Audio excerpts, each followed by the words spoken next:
Hello and welcome to Daily Debrief brought to you by People's Dispatch. I'm Pragya. Iraq has a new president and prime minister elect. Will it end the political deadlock in the country? Next, we look at South Korea's latest unilateral sanctions against North Korea. And finally, what keeps striking workers going?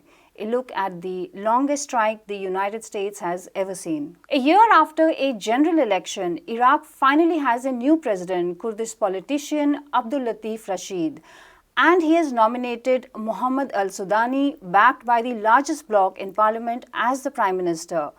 Iraq's political scene has been chaotic for a year, if not since 2019 when the last prime minister resigned. Now al-Sudani's rivals could challenge him as well. We have Abdul from People's Dispatch here with us to discuss this. So, Abdul, hi. Many demonstrations in Iraq as this sort of battle continued while Parliament tried to pick a new leader as Prime Minister. So, can you tell us what this battle is all about? Well, if we go back in what happened in October 2021, last year, when the parliamentary election happened, Sahrawan, which is the party of Muqtada al-Sadr and its supporters, other coalition members, they won the largest number of seats.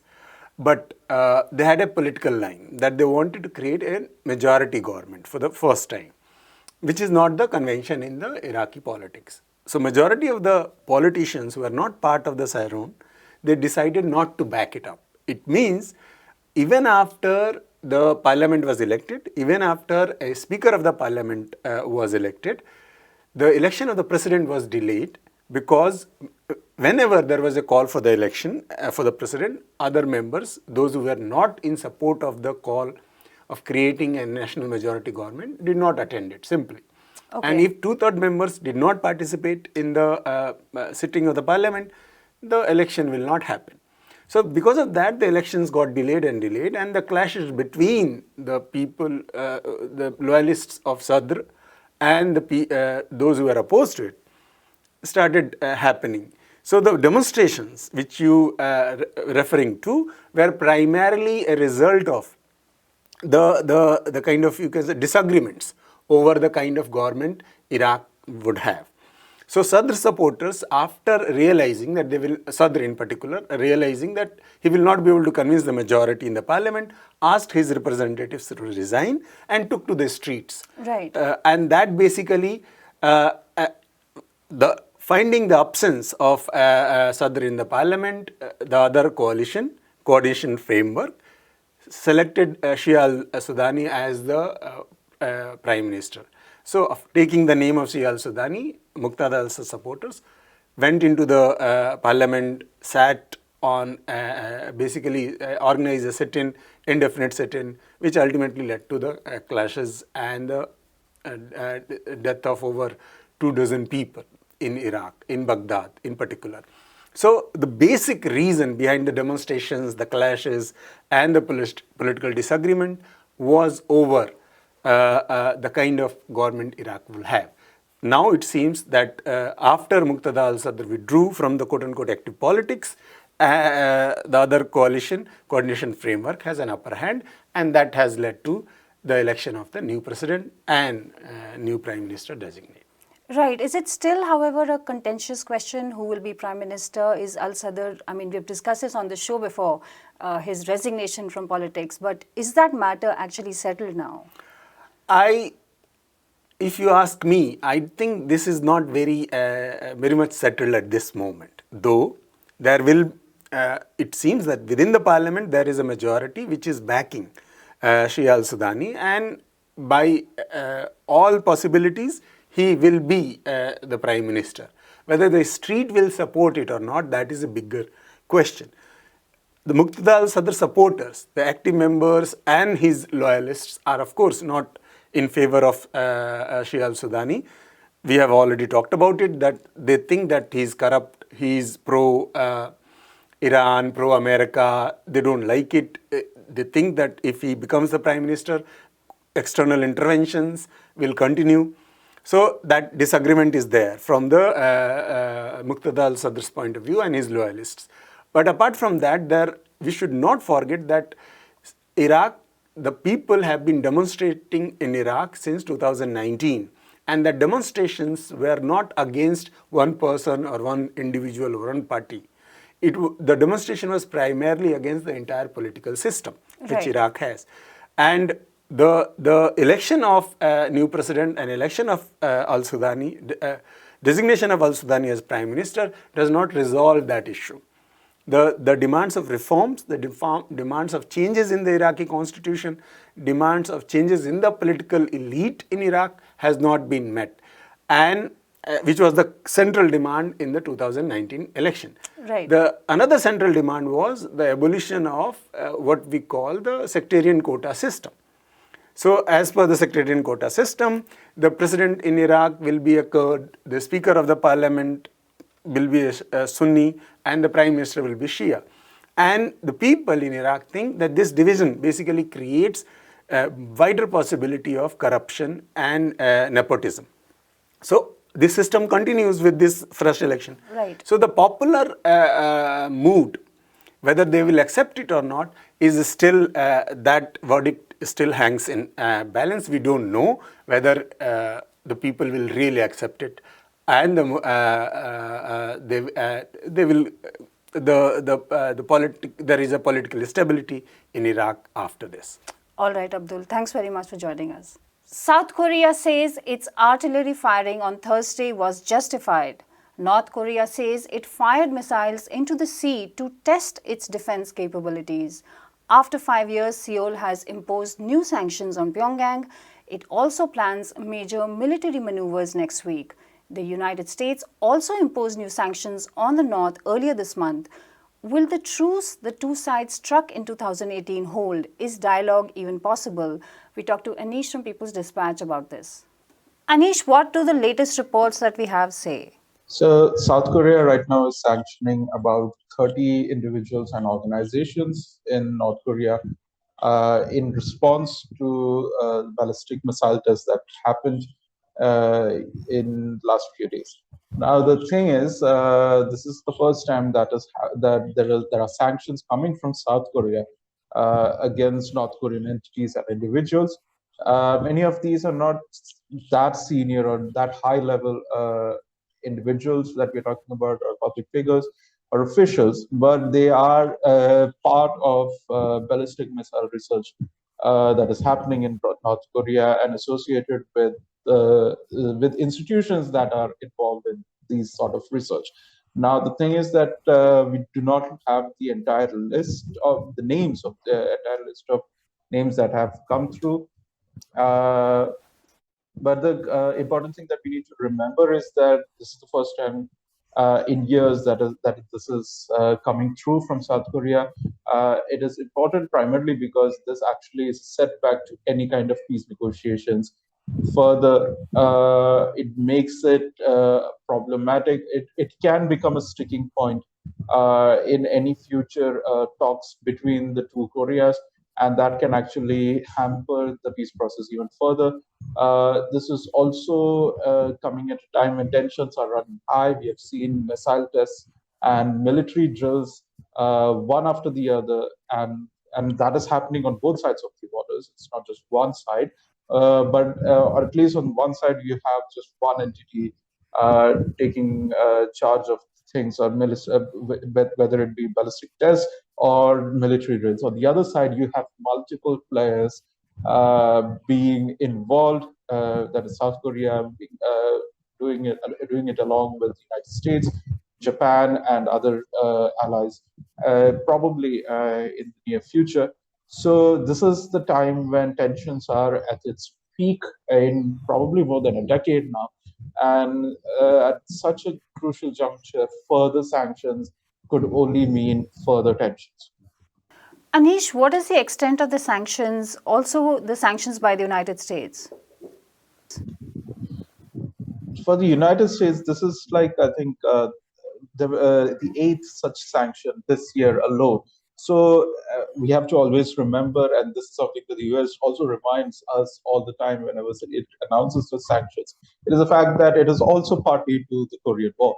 And Right, absolutely. exactly. So it is definitely a party to the aggression and the tensions that is happening in the region as well.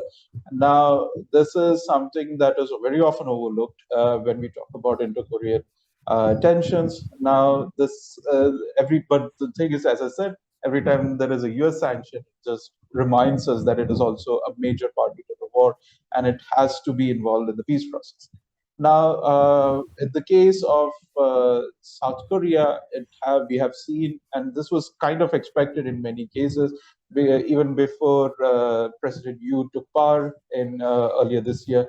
It was that a conservative president will push South Korea towards the right, towards more aggression, towards further military alliance with the United States, and that is only going to happen for future peace processes. So something that was even hinted by the North Korean administration even before Yoon took power, even when the election results were declared, and it kind of became prophetic at this point. We are seeing a sort of spiraling of such tensions. The U.S. Participation only makes it worse because it is no longer just two countries or two ideologically constituted nations trying to fight it out amongst themselves. There's a third party involved, and the third party is the bigger party, which is actually dictating the terms at this point in many instances. It is the one that has an extensive military presence in the region, and it is the one that is actually making it far more difficult for any kind of peace process to go further. And this is the history, and this is definitely something that we can expect in the coming days when we can expect more ballistic tests, or if there is another nuclear test coming from North Korea, this is only going to worsen. This is only going to worsen relations even further. So obviously, this only adds to the larger tension in the East Asian region. We have to remember, and that is only going to be even more problematic for the region, which is generally known for being far more peaceful than most other parts of the world. Right, Anish. Thanks a lot for joining us with that update. The United States has the longest strike ever going on at the Warrior Met coal mine in Alabama. It has completed 18 months, and workers and the United Mine Workers Union have struck a note of unprecedented solidarity. Natalia Marquez from People's Dispatch spoke to us about why workers are staying the course despite intense hardship for the miners and for their families. Natalia, what's been happening at Warrior Met? This is the longest ever strike. Can you just give us a quick update? Yeah, so in 2021, workers in Alabama in mining with the United Mine Workers of America and who work at Warrior Met Coal decided to go on strike. So basically, what had happened is in 2016, the employer of these workers filed for bankruptcy protection, and with those circumstances in mind, the union, United Mine Workers of America, agreed to a temporary 20% wage and benefit cuts, keeping in mind that this was meant to be temporary. Since then, the company went public and has been, a multi-billion-dollar company, has been very, very profitable, and the company still did not go those wage and benefit cuts. So even now, workers are suffering through these cuts that were meant to be entirely temporary back in 2016. And so in 2021, as a result of that cut, workers went on strike, saying that this was meant to be temporary. They need this money, they need these benefits. And they took a really interesting strategy, rather than simply picketing the company itself, because Warrior Met Coal went public in 2017. Workers went right to the headquarters of the largest shareholder at the time, which was BlackRock Investment Group in New York City. And they took the fight right to the doors of BlackRock. And, the people of New York City were able to see this huge influx of workers picketing outside this massive, corporation, extremely profitable investment company. And they've been doing, they've been striking since then. So right now it's currently the longest ongoing strike in the US, and workers are still on strike. How has the company been responding to the workers, and what is the next step? Where are we right now? Yeah, so it's been over 550 days. The company still has not given workers back these the wage and benefits that they are entitled to. But BlackRock itself actually called for an end to the strike and encouraged Warrior Met to find some sort of settlement with striking workers. The wording was really interesting. I'll just read here. BlackRock stated, "We don't believe key executives should be rewarded when the company has been impacted negatively." And BlackRock itself is sort of calling out the leadership of Warrior Met, but just because they're losing money. And it's been very, very hard on the picket line for these workers. They're not rich. They're average working people who have been essentially not working for over 550 days. And so the mutual aid efforts have been extensive. Obviously, like, the union has to come together and make sure that workers' children, families are able to eat, that people have, the toiletry, deodorant, whatever they might need, that they need. So there have been really extensive mutual aid efforts that have been coordinated by the union leadership. And I think something that the workers and the union really want to push is that they're not going to back down anytime soon, despite the fact that this is a very, very financially destructive strike for them. They're not going to give up. There's been a fair bit of solidarity as well from different parts of the country as well as other parts of the world, right? Mm-hmm. Yeah. I mean, definitely, like, different workers and different unions have shown solidarity. I think something kind of nice that I want to point out is Tom Morello last month, who sings on Rage Against the Machine, went and performed to the unionized workers on the picket line in a very, very sweet sort of moment. But yeah, there's been extensive solidarity. I think it's really important, though, that the mainstream media is not reporting on this, especially now since it's gone on for so long. And it's really important to make sure that people hear this story and hear about these workers. Great, Natalia. Thanks a lot for that update.